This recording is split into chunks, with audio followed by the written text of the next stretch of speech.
So hello everyone, good morning সবাইকে। সকাল প্রায় এখন মোটামুটি প্রায় 10টা 20, আর 10টা 20 মানে স্কুল যাওয়ার এখন টাইম।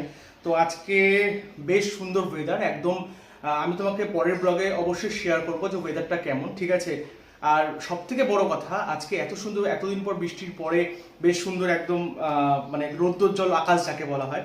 তো সেই সুবাদে আজকে খাওয়া দাওয়া হচ্ছে ডাল, তার সাথে হচ্ছে রুটি। আর শীতকাল মানে হচ্ছে মিক্স ভাজা, মানে আলু, গাজর, ক্যাপসিকাম, বিনস, এই ভাজাটা আমার দুর্দান্ত লাগে। যদিও বা শীতকাল আসেনি, কিন্তু শীতের সবজি অলরেডি মার্কেটে চলে এসছে। আর তার সাথে কিছু ড্রাই ফ্রুটস আর ছোলা, কাঁচা ছোলা খেয়ে বেশ সুন্দর। তো একবার আমি ডাল রুটি খেয়ে দিই কেমন হয়েছে রুটিটা, ডালটা। রুটি তো অবভিয়াসলি ভালোই হবে, মানে যেরকম বেসিক হয়।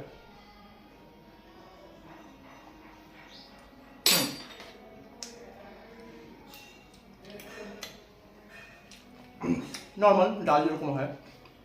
এবার এই ভাজাটা জাস্ট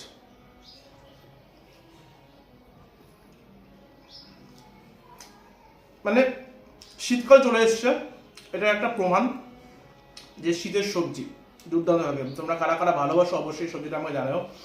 মানে এই সবজিতে ভাজা বা এই সবজিতে তরকারি আমার দুর্দান্ত লাগে। তোমরা কেমন লাগে অবশ্যই কেমন করে জানিও। একটু বাই, টাটা বাই, স্কুল আছে এখন।